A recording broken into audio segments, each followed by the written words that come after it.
Central government implement பண்ண இந்த code on wages இது 2019ல் இன்ட்ரடியூஸ் பண்ணாலும் நவம்பர் 1 2025 தான் இதை இம்ப்ளிமெண்ட் பண்ணாங்க.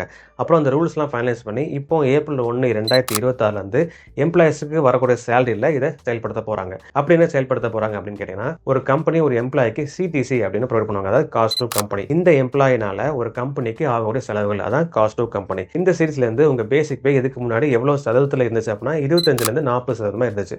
பட் இந்த ஏப்ரல் 1 இருந்து இந்த 50% மாறப்போகுது. அதாவது உங்க பேசிக் பே வந்து 50% மாறப்போகுது.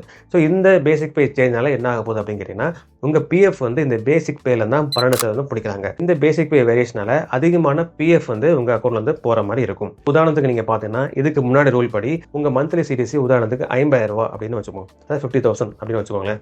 ஸோ இதுல இருந்து உங்க பேசிக் பே வந்து 40% உங்க கம்பெனி கொடுக்குறாங்க அப்படின்னா அந்த பேசிக் பே வந்து 20,000 அப்படின்னு அர்த்தம். ஸோ இந்த 20,000 தான் 12% பிஎஃப் வந்து பிடிப்பாங்க. ஸோ 12% பிஎஃப் பிடிச்சாங்கன்னா 2,400 பிஎஃப் வந்து உங்கள் அக்கௌண்ட்லேருந்து ரெடியூஸ் பண்ணுவாங்க.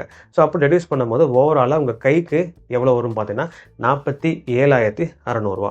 ஸோ புது ரூல் படி பார்த்தீங்கன்னா உங்கள் சிடிசி 50,000 அப்படின்னு வச்சுக்கோங்க. ஸோ உங்கள் 50,000லேருந்து 50% தான் பேசிக் பே இருக்கணும். அப்படின்னா உங்கள் பேசிக் பே 25,000. ஸோ இந்த 25,000லேருந்து ஒரு 12% பிடிச்சாங்கன்னா 3,000 பிஎஃப் வந்து உங்கள் அக்கௌண்ட்லேருந்து ரெடியூஸ் பண்ணுவாங்க. அப்படி ரெடியூஸ் பண்ணும்போது உங்கள் கைக்கு வர சேலரி எவ்வளோ பார்த்தீங்கன்னா 47,000.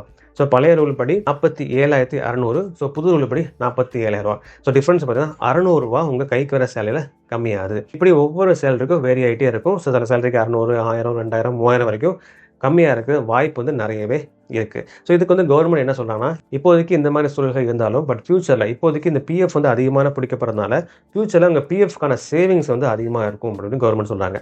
அது மட்டும் இல்லாமல் கிராஜுவிட்டி, இந்த கிராஜுவிட்டி வந்து எப்படி கால்குலேட் பண்ணாங்கன்னா, லாஸ்ட்டாக நீங்கள் எவ்வளோ சேலரி வாங்குறீங்களோ அதை பொறுத்து அந்த கிராஜுவிட்டி வந்து கால்குலேட் பண்ணுறாங்க. ஸோ அதனால் கிராஜுவிட்டியும் அதிகமான முறையில் உங்கள் அக்கௌண்ட்டுக்கு வரும் அப்படின்னு கவர்மெண்ட் ஒரு பக்கம் சொல்கிறாங்க. ஏன்னா தான் ஃபியூச்சரில் சேவிங்ஸ் நல்லபடியாக இருந்தாலும் கரண்டாக தற்போதைக்கு கைக்கு வர சேலரியில் கம்மியாகும் போது இஎம்ஐ கட்டுறது, லோன் கட்டுறது, அப்போ சாதாரண ஒரு சிச்சுவேஷனே ஒரு சிக்கலான சிச்சுவேஷனாக மாறுதுன்னு சொல்லி மக்கள் வந்து அவங்க கருத்தை வந்து சொல்கிறாங்க. இது வந்து கவர்மெண்ட்டோட ரூல். ஸோ இந்த கவர்மெண்ட் ரூலை நம்ம ஃபாலோ பண்ணி தான் ஆகணும். எவ்வளோ மக்கள் பாதிக்கப்பட்டாலும் சரி, பாதிக்கப்படாமல் இருந்தாலும் சரி, இதை ஃபாலோ பண்ணி தான் நம்ம ஆகணும். நம்ம சைட்லேருந்து என்ன பண்ணலாம் பார்த்தீங்கன்னா, உங்கள் சேலரி போய் நீங்கள் பாருங்கள். இப்போதைக்கு உங்கள் சிடிஸ்லேருந்து பேசிக் போய் எவ்வளோ சதவீதமாக இருக்குது பாருங்கள். 40%, 30% எவ்வளோ இருக்குன்னு பாருங்கள். ஸோ அப்படி இருந்துச்சுன்னா நாளைக்கு இது 50% மாறப்போகுது.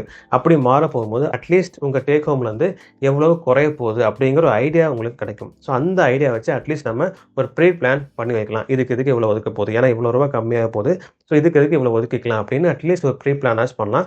ஸோ உடனே உங்கள் சேலரி போய் நோட் பண்ணி பாருங்கள்.